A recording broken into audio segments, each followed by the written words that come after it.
Our next presenter is Lizzie Mollin with Save Marine Life. For real this time.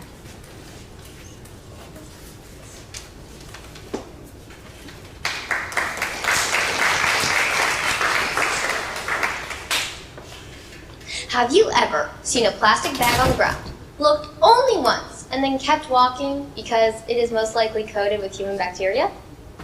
Of course I've kept walking, because, hello, not trying to start up the plague again.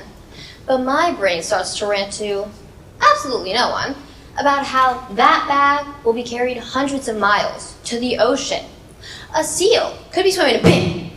It suffocates due to that very bag covering its face and neck. 71% of the earth is made of. Can you guess it? I'll give you a sec. Alright, I'm getting impatient, so I'll just tell you. It's the ocean. That is where that poor seal and many other creatures inhabit.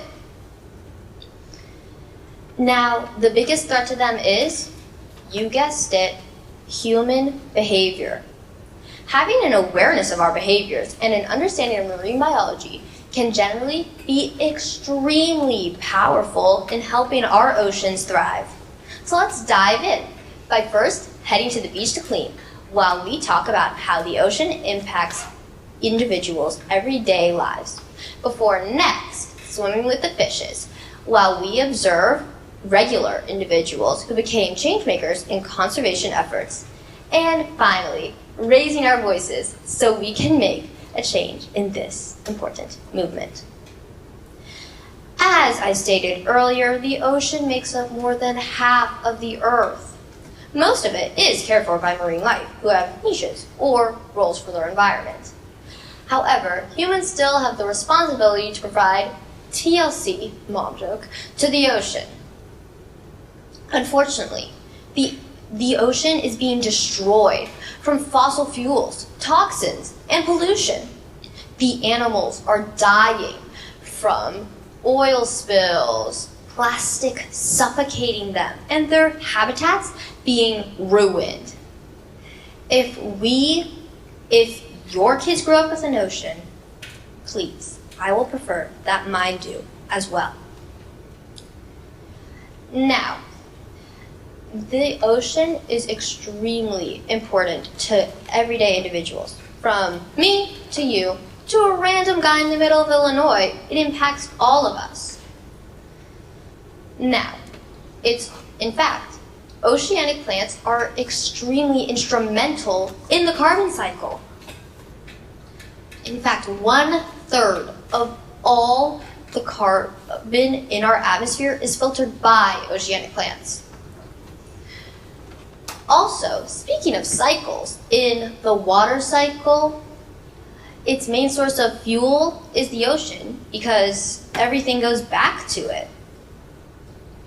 If we want our crops to flourish, then having a healthy ocean is essential. Back to those crops I mentioned, there are so many ways besides just plants and water from the ocean where we get food from it. So many pescatarians would starve without the ocean, not to mention all those people who rely on the fishing industry. It is clear to see that the ocean we are so dependent on the ocean, whether it's from food, water, and many other necessities in our everyday lives. Fortunately, there are many people who are working to help our oceans stay clean and prosperous, like Emily Penn. Let's spotlight her for a moment. Emily Penn was a girl who grew up on a small farm in New Jersey. The state sounds familiar, I don't know where it is, but anyways, she then, when she was in college, majored in botany because when she was younger, she would observe a small pond in her backyard and take notes in a notebook, creating her love. Then, when she majored in botany, she would go on deep-sea dives to find these plants because botany is the study of oceanic plants. She would lead research teams because of how she opposed how unexplored the ocean was. This caught the attention of the Navy, and they employed her because of her passion. Emily Penn is also another girl who grew up with a love for the ocean. When she was an architect, she went to Australia, and she found something horrendous. There was an island where they had to throw their plastic into the ocean, all of their trash, because it was so small. Penn's team then dissected fish around the area. They found so much plastic. Almost 35% of the fish's stomachs were plastic. Penn opposed this. I mean, just imagine you eating that food and then getting poisoned from pollution that you caused. This led Penn to suddenly start leading research teams and becoming a marine activist instead of an architect. Then there was another second grade little girl.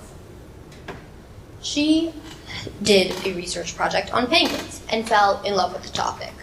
She would start to bother all her friends and families about all the facts she could find. Then when the second research project was on sharks, her family was and still is waiting for her to shut up about them. But just talking about marine biology to friends and family who, let's be honest, knew nothing about the topic wasn't enough for her. So she decided to find people who were just as interested in marine biology as she was. That girl is me. And that is how I found Max Gorbanoff, a professor from Rutgers University. When I interviewed him, whatever we started talking about, he lit up the second we started. His passion for marine biology and it was just clear.